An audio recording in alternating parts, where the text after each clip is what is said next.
नमस्कार दोस्तों, कैसे हैं आप सभी। स्वागत है आपका मेरे चैनल डॉक्टर परमित सोलंकी पर।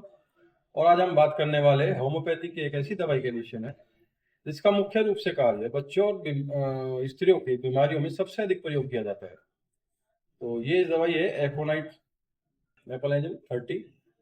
इस दवाई का प्रयोग सबसे, जैसे कि मैंने बताया, सबसे ज्यादा बच्चों की और स्त्रियों की बीमारी के रूप में किया जाता है। तो हम बात करते हैं सबसे पहले बच्चों में होने वाले बीमारी लक्षणों पे।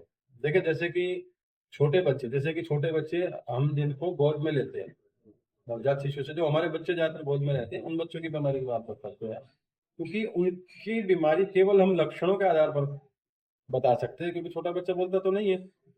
तो जैसे कि छोटा बच्चा हमने खेल रहा है, बिस्तर पर लेटा हुआ है, अचानक से वो खेलना बंद कर दे, रोना शुरू कर दे और चिड़चिड़ा हो जाए, आप उसको गोद में उठाएंगे, हिलाए डुलाएंगे तो घुमाएंगे, वो चुप हो जाएगा, लेटाते ही फिर दोबारा इसी प्रकार के हरकतें करेगा।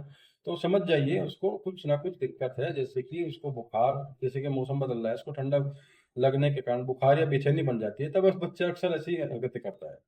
तो वहां इस दवाई का प्रयोग करें और बहुत अच्छा इसका रिजल्ट है। तुरंत ही उसको आराम मिलेगा। इसका एक एक घंटे के अंतराल पर आप प्रयोग करें। 2-3 बूंद, 1 चम्मच पानी लीजिए, जितना वो पी सकता है, उसमें 2 बूंद डालिए, उसको पिला दीजिए। 1 घंटे के बाद फिर दोबारा रिपीट करना है। तो एक एक घंटे के अंदर बाद आप इसको रिपीट करेंगे, उसको बहुत जल्दी रिलीफ मिलेगा। और बच्चों में जो नमूनिया जैसी बीमारी में भी इस दवाई का बहुत अच्छा प्रयोग है, जैसे कि छाती में साए साए की आवाज होना, खांसी हो जाती है, बलगम जम जाना, और बच्चा इसमें भी वो ना खाता है, ना सोता है, ना दूध पीता है, इस तरह की हरकतें करता है, तो वहां इस दवाई का आप प्रयोग करें। तो नमूनिया नहीं होगा, सर्दी नहीं लगेगी और बच्चे को तुरंत रिलीफ मिलेगा। अब ये तो बात हो गई छोटे बच्चों के आधार पर। देखिए, अब बात करते हैं स्त्रियों के बारे में।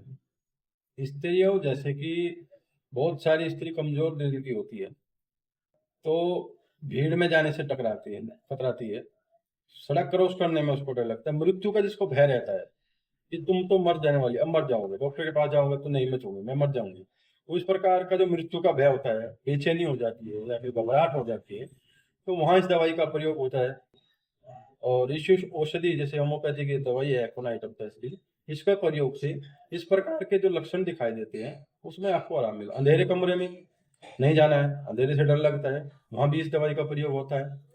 और सबसे अहम, बच्चे, जैसे कि स्त्रियां जो है किसी सदमे से या किसी कारण से उसको चक्कर या आने शुरू हो जाती है, घर में किसी भी बात हो गई और कुछ ज्यादा टेंशन डिप्रेशन में आकर उसको चक्कर या बेहोश हो जाती है चक्कर आने पर, आप इस दवाई का रेगुलर यूज करें तो इस गंभीर समस्या से भी उसको राहत मिलेगी। राहत नहीं मिलेगी, लेकिन ठीक हो जाएगी। एकोनाइट 30 या 200 पोटेंसी में से लीजिए। तो जो इस प्रकार की गंभीर समस्या हो जाती है, चक्कर आ जाते हैं किसी सदमे से या किसी आघात से, उसको चक्कर आ जाना, बेहोश हो जाना, तो वहां भी इस दवाई का बहुत अच्छा प्रयोग होता है। तो ऐसे ही और बहुत सारी दवाइयां हैं होम्योपैथिक में, जिसके बारे में आपसे बात करेंगे अपनी अगले वीडियो में। इस तरह की बहुत सारी महत्वपूर्ण जानकारी के लिए और आपके स्वास्थ्य के ध्यान में रखते हुए हम आते रहेंगे। उसके लिए आपको हमारे चैनल को सब्सक्राइब और लाइक कीजिए। आपका बहुत बहुत धन्यवाद। नमस्कार।